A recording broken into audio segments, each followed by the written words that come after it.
durante 13 años en varias universidades de la región y no me es ajeno este tema dentro del tema de la enseñanza con IA.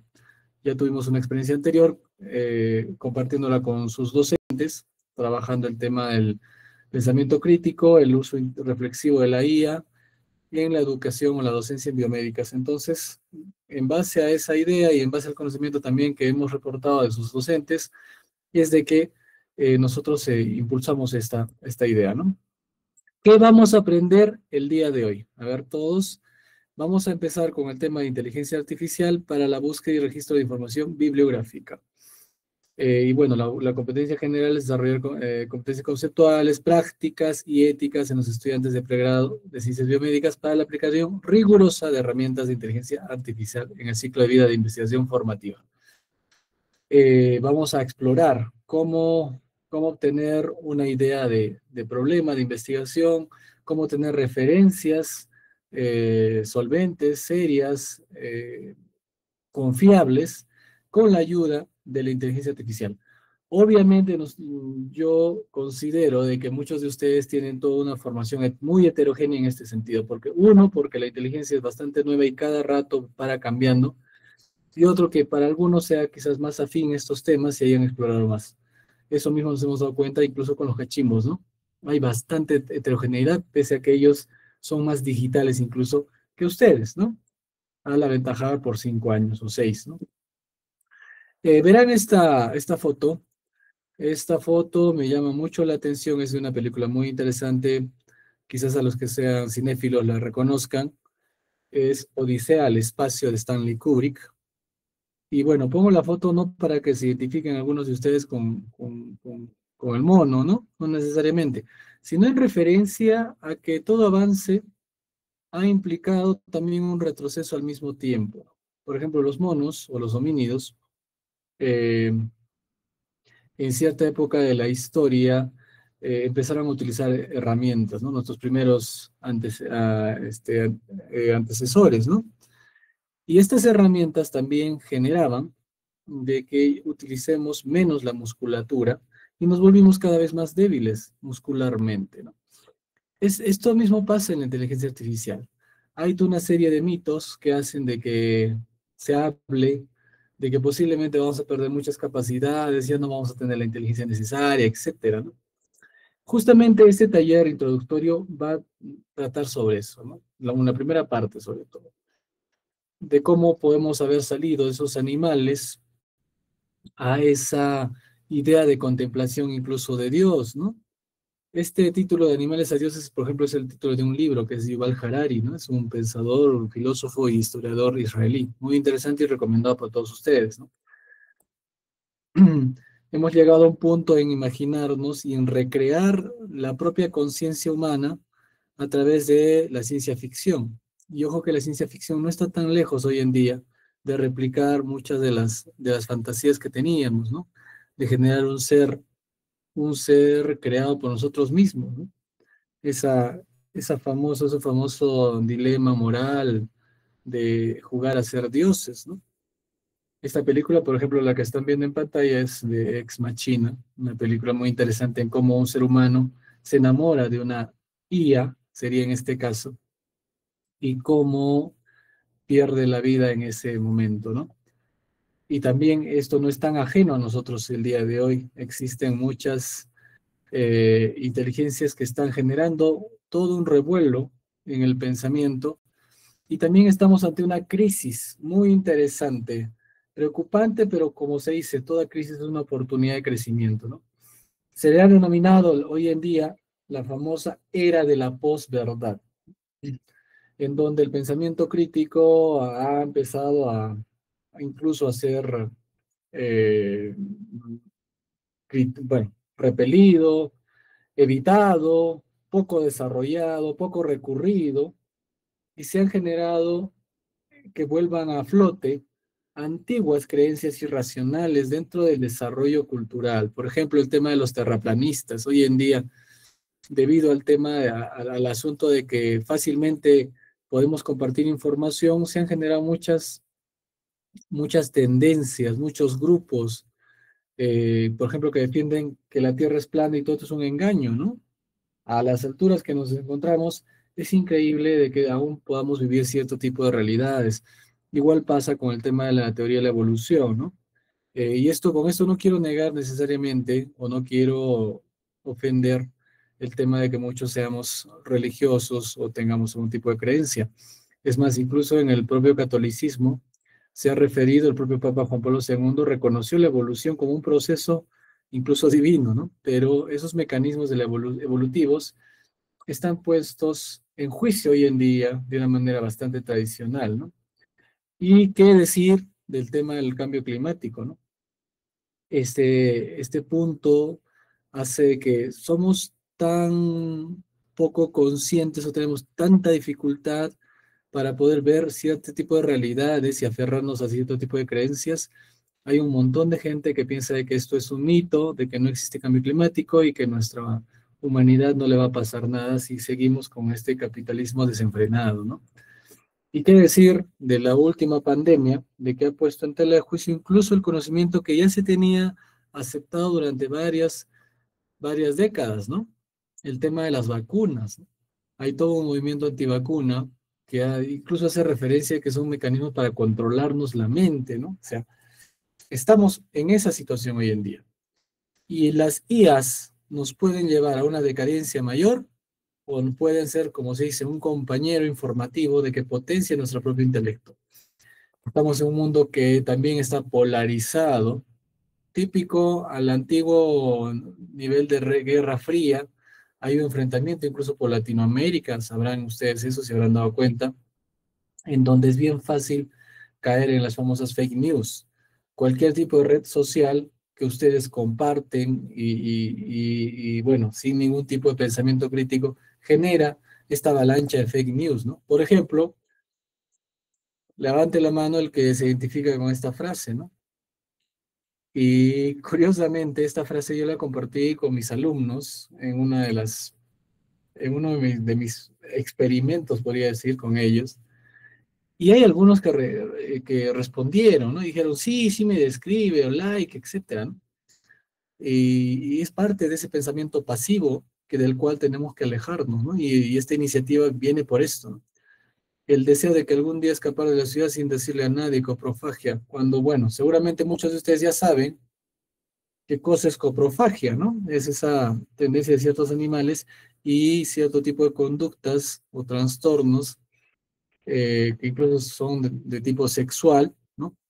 Que hablan de esa práctica de comer heces, ¿no? Pero ustedes saben de que en el mundo de los memes y en el mundo de las redes sociales hay poco filtro que se desarrolla. Y es justamente ante la IA que tenemos que tener ese filtro, ¿no? Bueno, hay modelos, vamos a empezar con el tema de los modelos, muchos de ustedes los conocen. Los modelos de lenguaje largo, o LLM, por sus siglas en inglés, hace referencia a un conjunto de modelos automatizados, computacionales, algoritmos computacionales, que han estado siendo alimentados con el conocimiento del mundo. Hoy en día ya no existe información que no esté recopilada y que no haya sido entrenada con estos modelos. Videos, publicaciones, textos, el conocimiento del mundo está en el centro de estos procesadores. Y muchos han empezado a confundir, los que quizás saben poco de inteligencia artificial, que estos modelos piensan, razonan, cuando en realidad solamente son algoritmos que permiten una estimación estadística avanzada a cómo debe ser la respuesta de cierto tipo de contexto o cierto tipo de pregunta, ¿no? Debido a que justamente reconocen patrones típicos en el tipo de respuesta. Ellos fragmentan la información en pequeños tokens, como le dicen, y después los organizan de manera coherente para parecer lo más humano posible. Acá seguramente muchos ya conocen a Gemini de Google, antiguo BART, ¿no? Que bueno, por algunos aspectos ahorita vamos a hablar, fue sacado de circulación el ChatGPT, que ya está en ChatGPT 5 y se ha visto una actualización de ChatGPT 5.1, el Dixit, Por ejemplo, el DeepSeek hace unas semanas o meses, el DeepSeek estaba, como se dice, poniendo la cuerda floja al ChatGPT por el tema económico, pero ahora hoy día incluso ya sabemos de que el DeepSeek ni siquiera ya tiene ese tipo de desempeño, y ahora el Kimi 2, que es un nuevo modelo de inteligencia artificial, está compitiendo. Imagínense, o sea, incluso este PPT ya debe ser actualizado. Es tan rápido el avance y tan fuerte la guerra que existe entre estas empresas que estos modelos van a ir cambiando, ¿no? Bueno, la tendencia ahorita es ChatGPT como que va en primer lugar, pero Gemini le va a desafiar. Ahora, el Grok AI también, de Elon Musk, por ejemplo, también tiene esas tendencias. El famoso Cloud de Anthropic. Anthropic eran antiguos trabajadores de OpenAI y ahora han generado un modelo que ha apuntado netamente a las instituciones de gobierno y otros tipos de situaciones. Es más, los han tratado de hackear. Ellos denuncian un hackeo chino. Bueno, ahora, dentro de esto, incluso algunos de sus compañeros me han mencionado que utilizan a Sisi y otros nombres femeninos que no solamente serían LLMs, ¿no? Sino también consejeros emocionales. Y eso es preocupante, ojo. Hace poco se escuchó la noticia de una señorita se había suicidado y antes de suicidarse consultó con ChatGPT. Bueno, ¿qué consejo le habrá pedido y qué consejo le habrá dado ChatGPT? Que justamente es bastante preocupante la situación.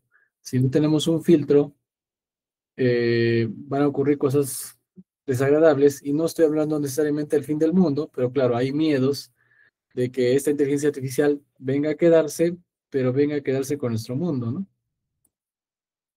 O como dije, esos chat GPTs o esas inteligencias LLM que te generarían una situación afectiva, ¿no? En Japón fue dando unos fenómenos interesantes hace una década, en que había sujetos que se divorciaban de sus esposos para casarse con muñecas, ¿no? Eh, Muñecas de silicón. Imagínense de que a esas muñecas, y sé que se está haciendo, se les integre una inteligencia artificial, ¿no? Entonces las personas ya no van a arraigarse, van a ser como unos autistas digitales, y van a generar este tipo de conductas disfuncionales, ¿no? Esta película trata de eso, ¿no? Cómo alguien se enamora de una inteligencia artificial. Es muy bueno, les recomiendo. ¿Cuál es el problema principal de las IAs? Muy aparte de que se puedan quedar con nuestro mundo o te puedas enamorar de ellas esa tendencia animista, ¿no?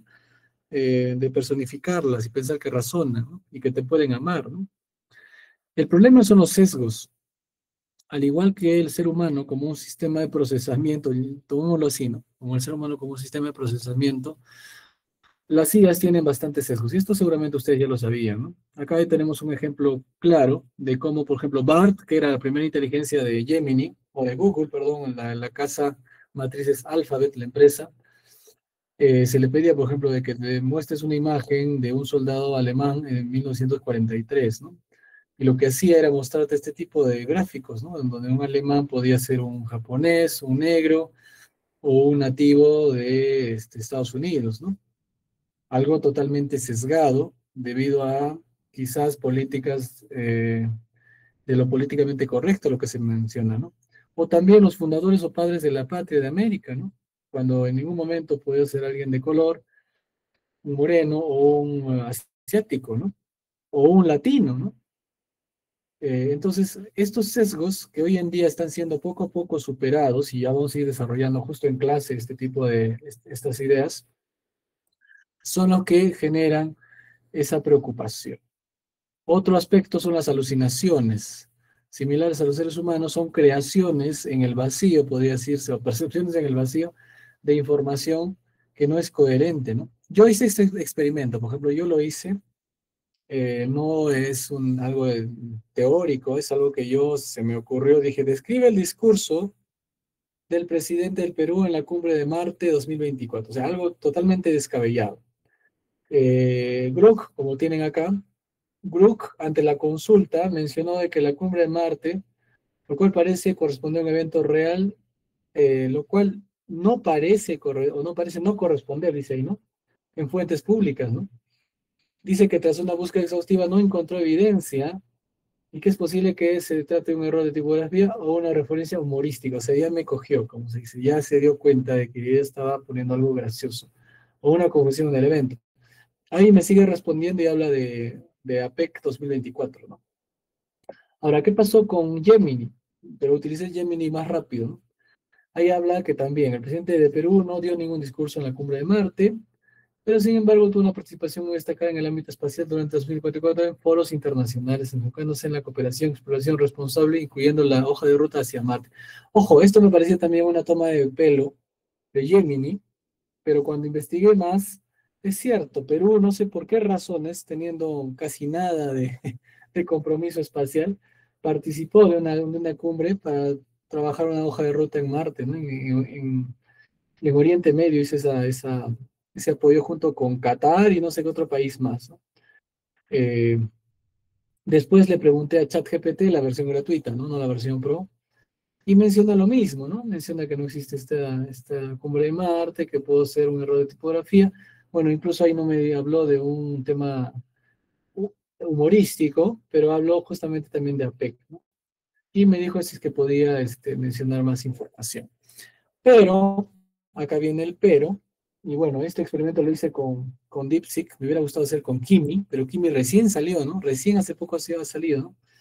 ¿Y qué pasa con DeepSeek?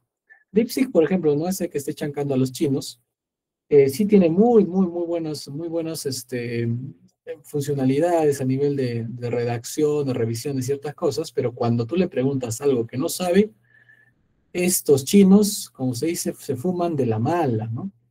¿Y qué pasó? Que acá justamente me dice que sí hubo esta cumbre, ¿no? Y la cumbre se llama Cumbre de la Alianza Científica Internacional de Marte, o sea, algo interesante. Y menciona incluso que se dio en Cusco, y menciona que se dio del 15 al 19 de abril, imagínense. Y ya, ¿para qué leo todo, no? Incluso dijo que Dina Boluarte participó, pero que solamente habló un poquito y que el contexto era importante porque el mundo inca había explorado el espacio a través de la astronomía como un símbolo, etcétera, ¿no? Imagínense. Entonces, ahí tenemos un ejemplo claro de alucinación así, cruda y dura, ¿no? Por parte de los chinos y el cuento chino, ¿no? Esto no significa de que algunas no puedan caer en ciertos otros errores quizás más mínimos. Por ejemplo, en el primer ejercicio de la semana pasada le pedí referencias a Gemini sobre cierto tipo de problemas de investigación y de las 10 referencias, las 10 eran inventadas, ¿no? Entonces eso me sorprendió. Repetí el experimento con ChatGPT y ChatGPT sí me dio verdaderas referencias. Entonces, incluso cada inteligencia artificial se ha mencionado que tiene ciertas limitaciones diferentes o distintas de acuerdo a cómo han sido entrenados y con qué tipo de información. Y también incluso hablan de cierto tipo de personalidad. Algo interesante que hay que cogerlo con comillas, ¿no? Personalidad. Bien, lo que me gustaría empezar es, para no dilatar un poco más este tema, el uso responsable y ético de las IAs en la labor de investigación en biomédicas. Y para lo cual he listado un video que me parece interesante, que justamente se centra en el foco de la investigación, o perdón, en el foco del problema, de la discusión. ¿Está la inteligencia artificial atrofiando nuestras capacidades? ¿Será posible de que perdamos esas capacidades humanas y volvemos a ese simio con ese palo, con ese hueso, y ellos nos conquistarán? Este video trata sobre un experimento del MIT muy interesante. Escuchémoslo, por favor. Por favor, Samuel, me avisa si es que se escucha fuerte y claro, ¿ya?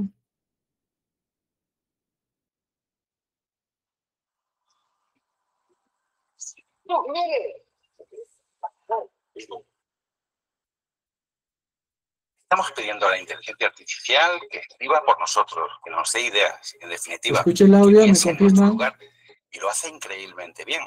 Pero un momento, si externalizamos Cierto, nuestro pensamiento, ¿qué genial, tipo de gracias. persona vamos a ser? ¿Y cuál será nuestra aportación a un mundo en el que las máquinas serán objetivamente más listas que nosotros? Piensa en tus hijos, da mucho miedo. Un grupo de científicos del MIT ha dado nombre a este fenómeno, la deuda cognitiva acumulada. ¿Qué es? Muy fácil. Usarla ya nos aporta un beneficio inmediato, nos ahorra esfuerzo, pero podríamos estar acumulando una deuda que pagaremos muy cara en el futuro. Nuestros pensamientos, nuestras ideas y aprendizajes en realidad no son nuestros. Los hemos tomado prestados de la IA. Por primera vez tenemos la ciencia para ver si esa deuda es real y cómo afecta a nuestro cerebro. Y la respuesta quizá cambie tu forma de usar la inteligencia artificial.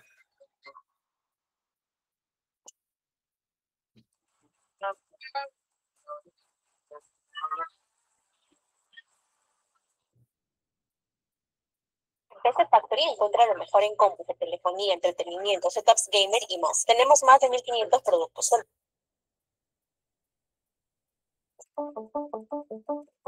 Tentación, que piense la IA. Sam Altman, el creador de ChatGPT, asegura que pronto llevaremos en el móvil el equivalente a 5 doctorados que nos van a asesorar en todo. Sabemos también que hay inteligencias artificiales que están ganando medallas de oro en Olimpiadas de Matemáticas, un terreno que pensábamos que era exclusivamente humano. Es innegable.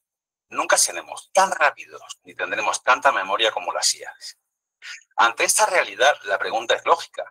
¿Para qué formar a nuestros hijos en que sean buenos en algo en lo que una máquina siempre va a ser mejor? No es una pregunta tonta. La historia está llena de ejemplos de efectos análogos. Pensemos, por ejemplo, en el coche. El coche nos dio una libertad increíble, pero nos hizo físicamente más sedentarios.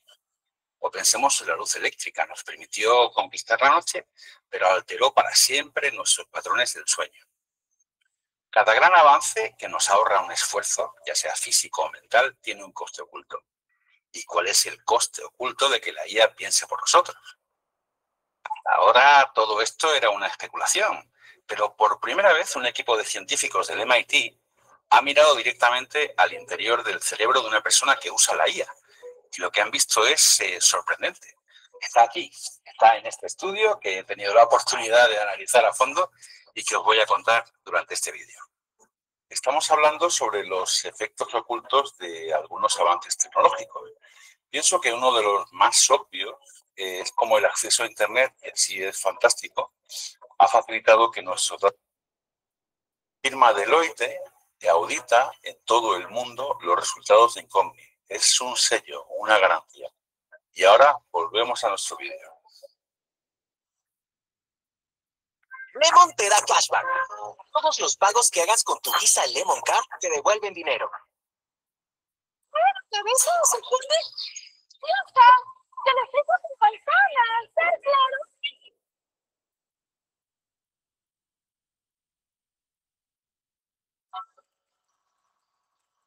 El experimento. Imagina que eres uno de los 54 voluntarios de este experimento.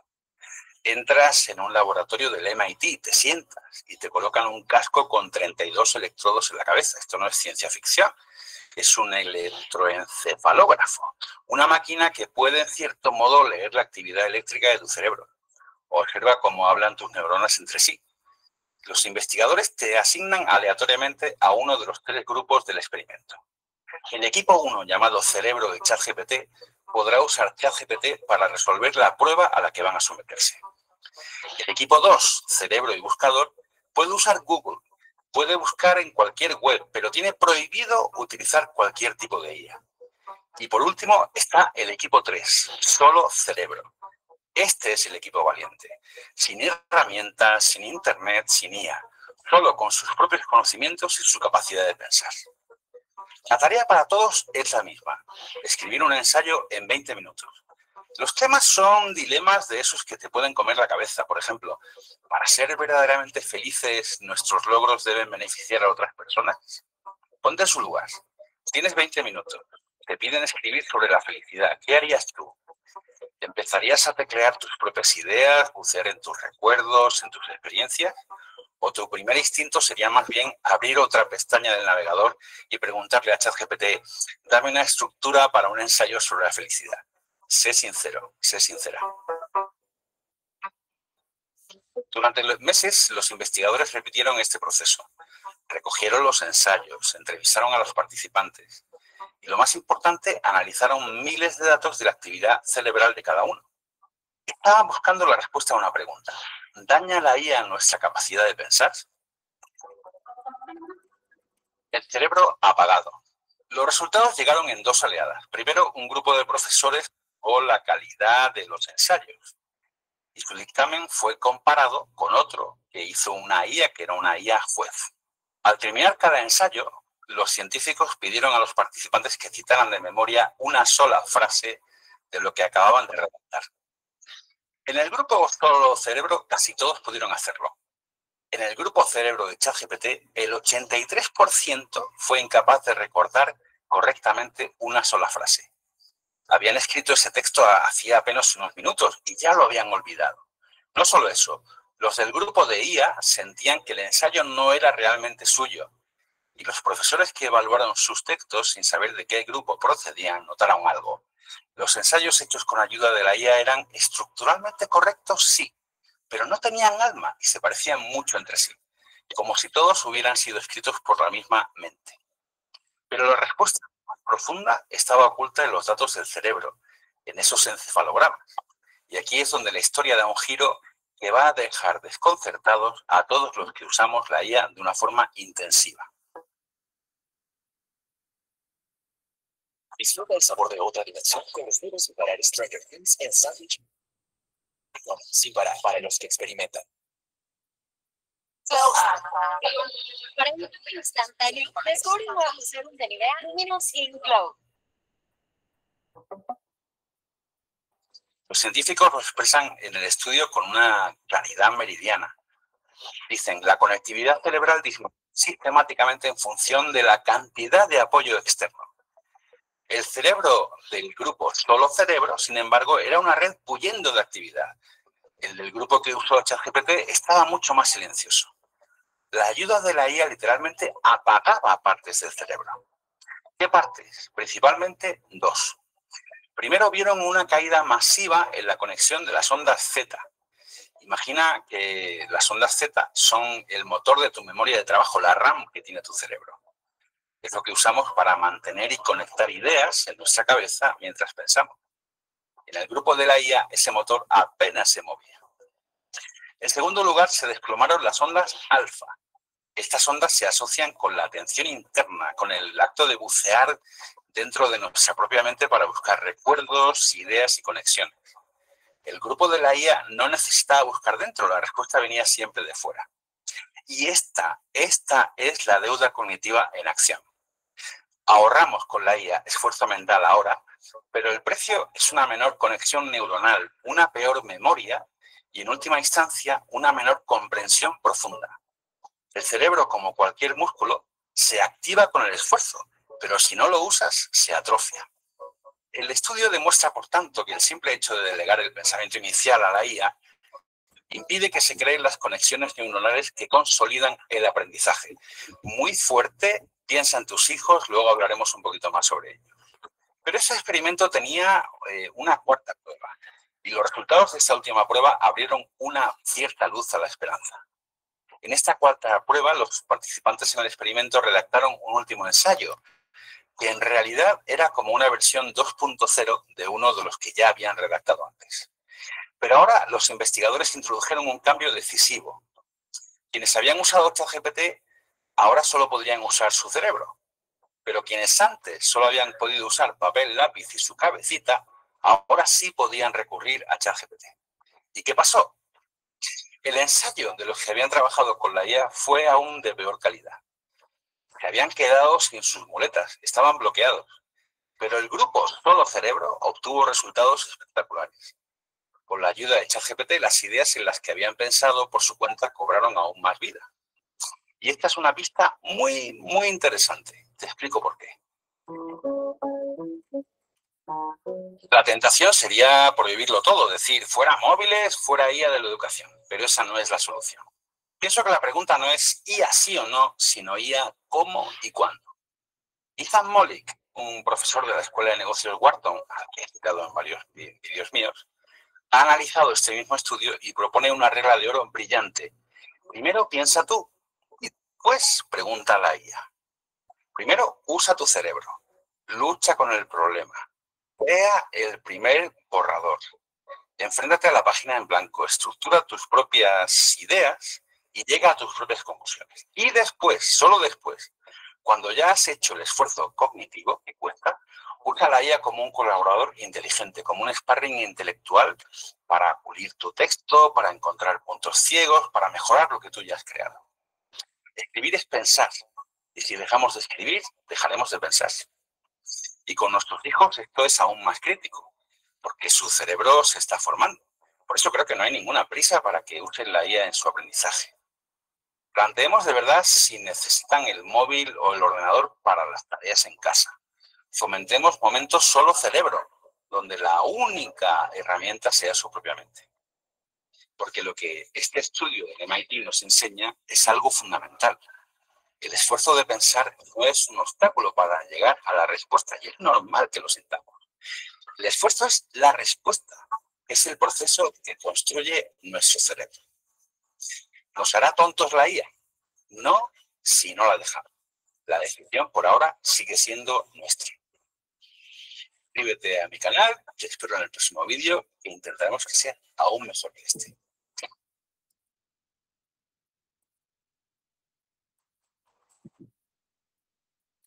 Muy bien. ¿Qué les pareció el video? El video es muy interesante y el estudio aún más, ¿no?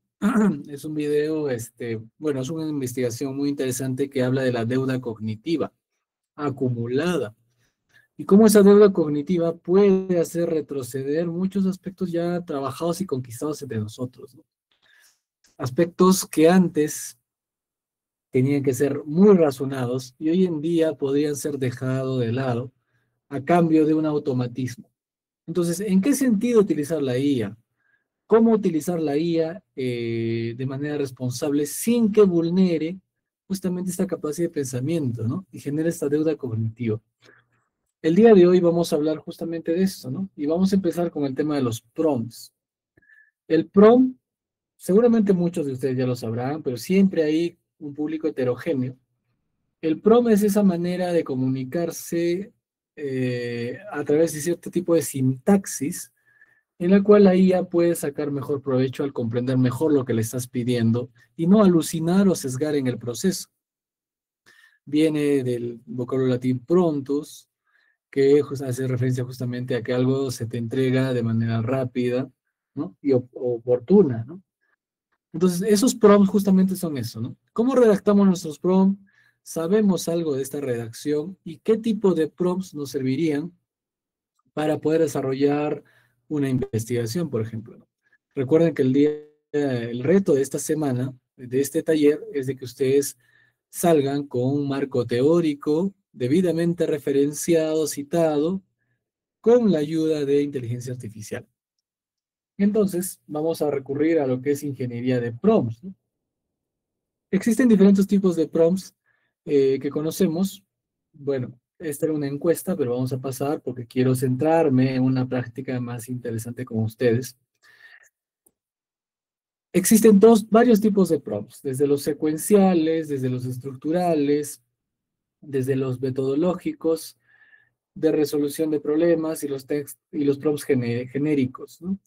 El día de hoy vamos a hablar de una secuencia que ustedes van a trabajar individualmente, ya que son de diferentes escuelas y de diferentes carreras. Entonces, el día de hoy vamos a hablar de cómo paso de una idea vaga, por ejemplo, a ver, docente, a mí me gustaría investigar sobre el cáncer, me dijo la semana pasada un alumno.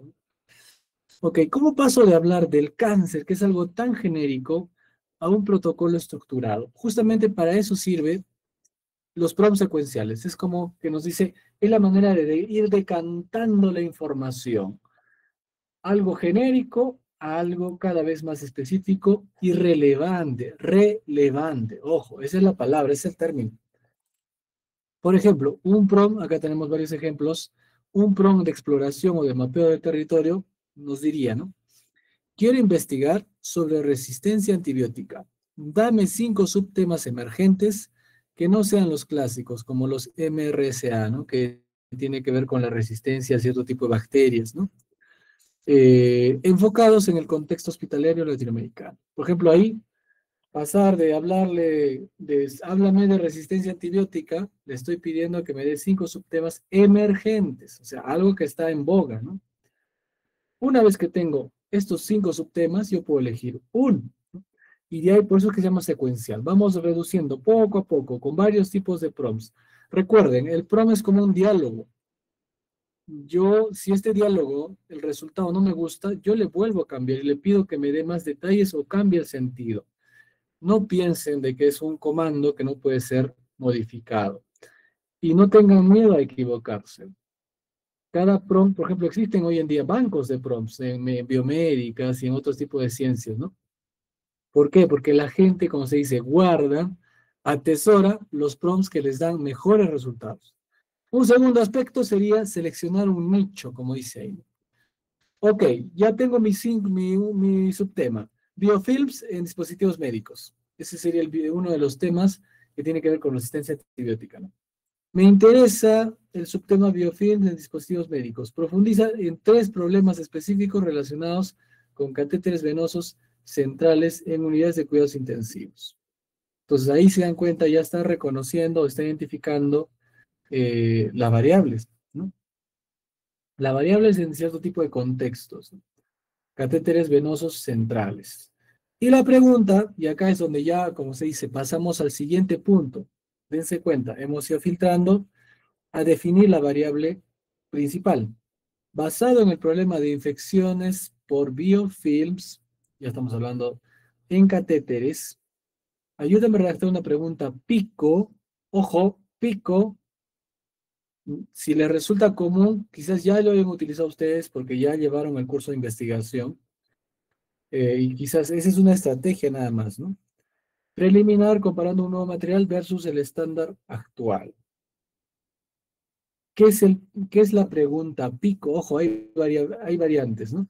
Vamos a ver qué cosa es la pregunta pico, ¿ya? Por favor, pongan atención, tomen notas, porque ya se viene el trabajo, ya se viene un primer taller, ahorita nomás, a la vuelta de la esquina, y necesito que él no los coja en el aire o que están con el celular haciendo otras cosas y no poniendo atención a esto. Ojo, a ver, vamos ahí. ¿Alguna vez una duda clínica se ha sentido como un laberinto sin salida?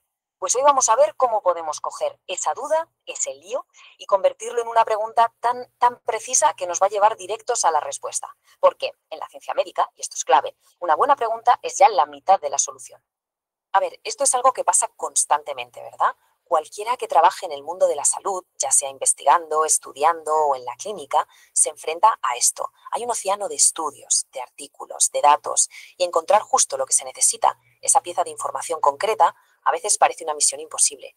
Y es que al final el objetivo de todo esto es lo que llamamos la práctica basada en la evidencia. Y ojo, que no se trata solo de los datos en frío, es mucho más. Es una mezcla, un equilibrio perfecto entre 3 cosas. La mejor investigación que exista, por supuesto, la del propio profesional, que es fundamental, y algo que a veces se olvida, las preferencias del paciente. Ahí está la clave de una atención sanitaria de calidad hoy en día. Entonces, si tenemos ese mar de información del que hablábamos y un destino muy claro, la práctica basada en la evidencia, lo que nos hace falta es un mapa para no perdernos. Pues bien, este mapa, esa especie de brújula que nos va a guiar, es el método PICO, una herramienta súper sencilla, pero de verdad increíblemente potente. Venga, vamos a meternos en faena. ¿Qué se esconde detrás de estas 4 letras? I-C-O. Vamos a desmontar el acrónimo para ver cómo funciona y por qué es tan útil. PICO funciona como si fueran los bloques de construcción de una buena pregunta. P de paciente, ¿en quién nos estamos centrando? I de intervención, ¿vale? ¿Qué vamos a hacer o a probar? C de comparación, importante, ¿con qué lo vamos a comparar? Y por último, la O de outcome, o sea, el resultado. ¿Qué esperamos que pase, que cambie? Cada letra es una pieza del puzzle. Vale, la teoría está muy bien, pero vamos a ver cómo funciona esto en el mundo real. La mejor forma de entender el método PICO es con un ejemplo práctico, para ver esa magia de cómo una duda que flota en el aire se convierte en una pregunta sólida y estructurada. Imaginemos una situación súper común. Un paciente, pongamos de 55 años, sale de una cirugía abdominal y de repente su intestino se paraliza temporalmente. Es una complicación bastante habitual y muy molesta que se conoce como ileo posoperatorio. Y a partir de este caso, en una reunión clínica, a alguien se le ocurre una idea, una duda. Es una pregunta muy directa. Oye, ¿y si algo tan tonto como masticar chicle pudiera ayudar a prevenir esto? Es una buena intuición, una buena pregunta, pero para poder investigarla de verdad necesitamos darle un poco de forma. Y aquí está la transformación. Fijaos, Es la misma duda, pero ahora está formulada con el método PICO. Es increíblemente precisa. Define quién es, qué se hace, con qué se compara y qué se espera. Ya no es una simple ocurrencia, es una hoja de ruta clarísima para buscar la evidencia científica. Y aquí se ve perfecto cómo se descompone la pregunta. Cada pieza encaja en su sitio. La población, pacientes de cirugía abdominal. La intervención, masticar chicle. La comparación, pues no masticar chicle. Y el resultado, prevenir el hilio. Esto no solo nos aclara la pregunta a nosotros, es que nos da las palabras clave exactas para ir a buscar en PubMed o en cualquier base de datos. Es genial. Ahora bien, una cosa muy importante. El marco PICO no es un corsé, no es una fórmula rígida.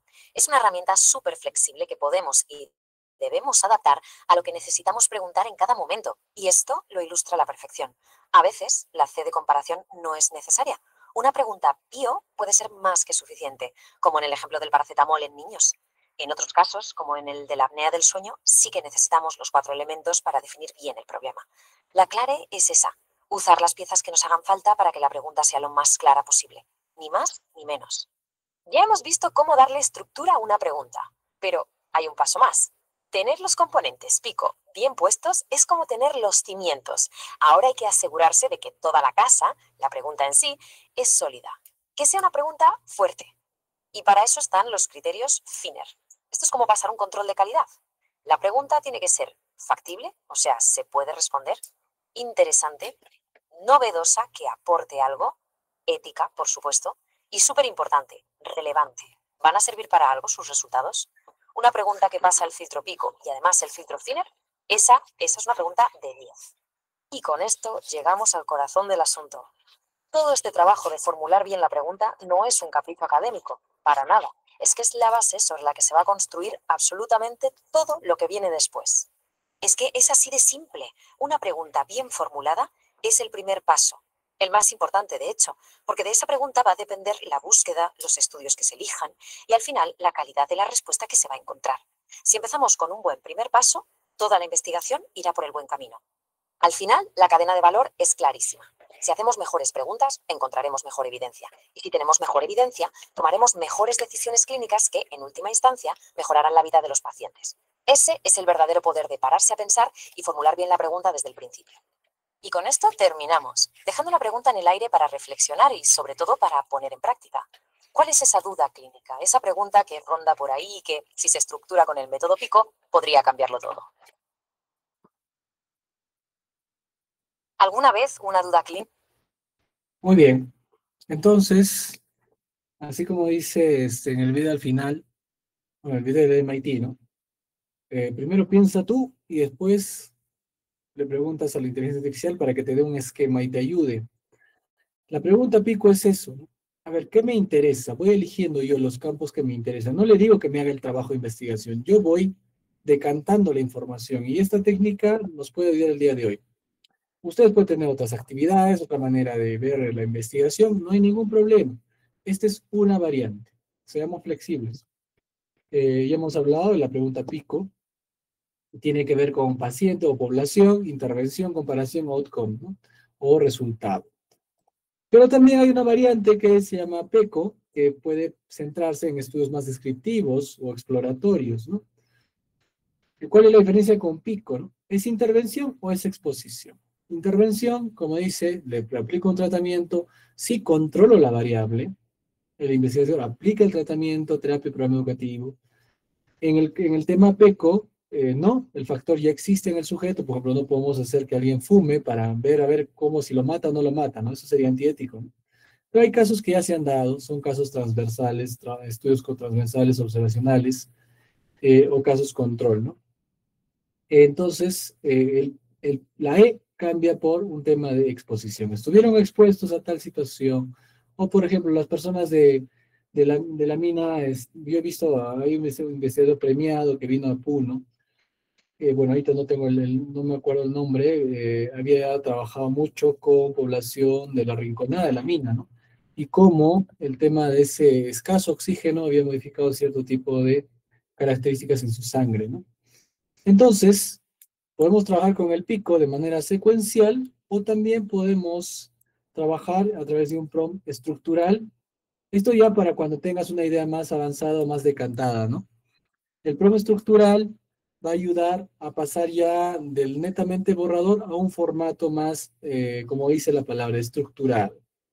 Acá dice, ejemplo, con el tema Pico. Define una pregunta de investigación usando Pico para este escenario y le escribes el escenario clínico, ¿no? Asegúrate que el outcome sea medible objetivamente. Entonces ya le estamos hablando, por ejemplo, pacientes hipertensos jóvenes, esa es la población, uso de apps móviles, monitoreo, desde la intervención, versus cuidado estándar, la comparación para mejorar la adherencia al tratamiento. Y esa adherencia, ¿cómo la voy a medir? Es importante. O también podemos estructurarlo ya desde el punto de vista FINER, que ese sería el uso que, bueno, yo lo recomiendo ahora para que podamos trabajar los prompts para este taller que se nos viene. Ya estamos ya a 1 minuto. Recuerden, la pregunta FINER es como que el abogado del diablo, ¿no? Él planifica y dice, a ver, si mi asesor de tesis es bastante fregado, primero le paso FINER y justamente me va a hablar de factibilidad, si es interesante, novedoso, ético, relevante, ¿no? Y me va a ayudar a corregir cosas antes de que me puedan criticar, etcétera. Y también puede ayudarte para plantear brechas, ¿no? Por ejemplo, estructura el planteamiento del problema, así, magnitud del problema, consecuencias si no se trata, qué falta saber, objetivos del estudio. Entonces ya le estamos dando, como si se dan cuenta, ciertos temas que tiene que abordar sí o sí, por eso se llama estructurales, ¿no? Son problemas estructurales que te permiten diferenciar la información que te va a dar y organizarla de manera más adecuada, ¿no? Acá tenemos otro ejemplo que es un poquito más de social, ¿no? Quizás un estudio más a tema médico, pero también que explora un tema social, ¿no? Por ejemplo, ¿qué dice ahí? Define el siguiente problema de investigación. Tú pones tu problema, ¿no? Digamos, te dieron 3 ideas, el prompt secuencial. Entonces lo que vas a hacer es definir un problema. Define el problema de la ansiedad estudiantil ante exámenes con IA. Usa estructura 1, contexto actual de la evaluación, el problema específico, que no sabemos aún y propuesta de estudio. Por ejemplo, este tipo de prompt nos ayudaría incluso a estructurar un marco teórico, si se dan cuenta, ¿no? O un marco de investigación del proyecto, ¿no? Igual, en un tema Pico, ahí habla, ¿no? Estructura una pregunta sobre el uso de chatbots para tutoría usando el formato Pico, estudiantes de primer año, o sea, ya estamos identificando la población, uso de ChatGPT, tutoría tradicional humana, versus rendimiento académico. Bueno, eso si se dan cuenta es más social. Entonces, el trabajo en clase va a ser de que ustedes elijan un área de interés. Puede ser diabetes, cáncer, salud pública, etcétera, lo que quieran. Y sigan esta secuencia, ¿no? Y van a pasar de lo que es estudiar el tema de diabetes, así como algo genérico, a hacer intervenciones o aspectos más específicos del área, ¿no? Usando el formato Pico, pero a través de prompts secuenciales. Y también pueden acompañar, como se dice, tomando esas ideas que te ha dado de preguntas de investigación, pasar un filtro FINER a través de un prompt estructural, ¿no? Discutan si su problema de investigación es factible, relevante, es ético, novedoso, etcétera, ¿no? Entonces, vamos a darles unos 30 minutos exactamente para que cada uno de ustedes, utilizando la inteligencia artificial que quieran, por ejemplo, no sé, se me ocurre aquí, yo entro, ahorita ya tengo abierto ChatGPT. Tengo abierto ChatGPT con un nuevo chat porque está utilizándolo. Entonces empiezo con una pregunta secuencial. Esto es solo un ejemplo, ¿no?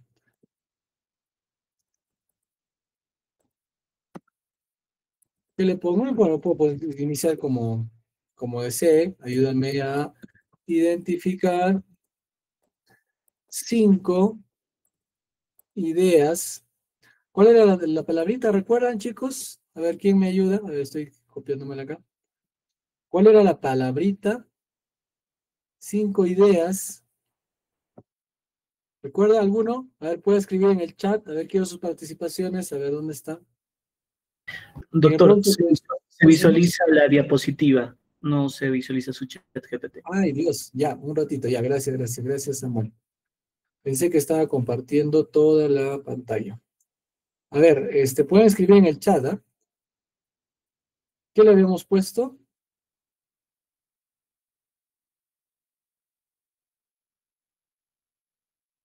Cinco temas que sean resaltantes, relevantes, ¿recuerdan? Bien. A ver, ahora sí, por favor, me confirman si se ve mi pantalla.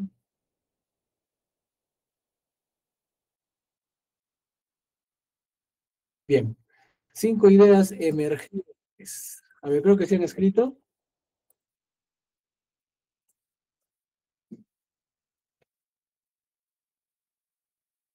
Cinco ideas emergentes. A ver, se me ocurre ahorita a mí, yo, bueno, dentro de mi temática, hablar sobre, digamos, yo estudio el tema de la psicopatía, ¿no? Sobre el estudio de la psicopatía. Bueno, esto ustedes elijan lo que les interesa. Yo soy psicólogo forense, ¿no? De la psicopatía.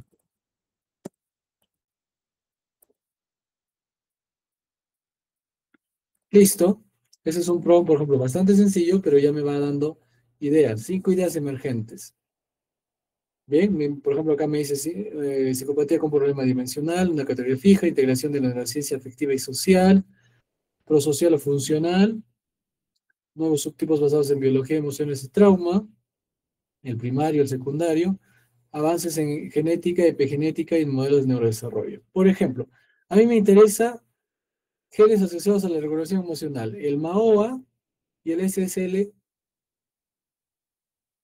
Entonces copio esto y le digo, sugiéreme, a ver, un ratito voy a ocultar esto, sugiéreme 3 ideas de investigación en base al formato PICO en relación al tema y le copio. Ya está. Listo. Y vamos decantando, si se dan cuenta. Este solo es un ejemplo burdo, ¿no? Es algo rápido que estoy haciendo para no quedarme con el tiempo y que ustedes se queden sin trabajar. Y si se dan cuenta, ahí vamos, me sugiere pregunta de investigación, me sugiere segunda pregunta de investigación. Pero acá, por ejemplo, me falta el thinner, ¿no? A ver, qué bonitas ideas de investigación, pero ¿serán factibles? Eso es algo importante que tu profesor siempre le recuerda, ¿no? ¿Serán factibles esto? Entonces, chicos, Samuel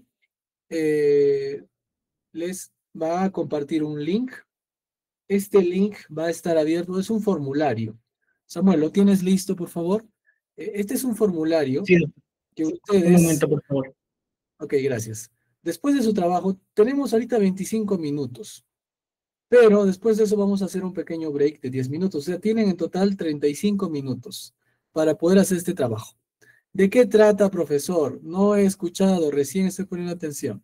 Ya, trata de que ustedes, en base a prompts secuenciales y estructurales, y en base a lo que les gusta a ustedes, o sea, el tema de interés, me refinen ideas o problemas de investigación. Pueden ubicar 3, 4 problemas, pero ojo que también tienen que ver el tema de la factibilidad de esos problemas, ¿no? Si es que les sale que no es factible mediante el formato Finner, entonces elijan otro. La idea es de que en este formulario ustedes llenen ya la idea que les puede estar convenciendo. Si se dan cuenta, yo esto lo he hecho en 5 minutos, así es que necesito que ustedes trabajen. Es el formulario de primer trabajo sincrónico, lo que está copiando Samuel. Bueno, lo repetí varias veces, es el mismo, no hay ningún problema. Ingresen, por favor, y regresamos a las 8:35 en punto, con tanto la práctica como el pequeño break. Ah, no, 8:40, perdón. ¿Verdad, Samuel? Estamos bien, ¿no? 8:40. Sí, doctor, Bien, si hay 8:40. alguna pregunta, duda, yo estoy aquí, ustedes van haciendo el trabajo.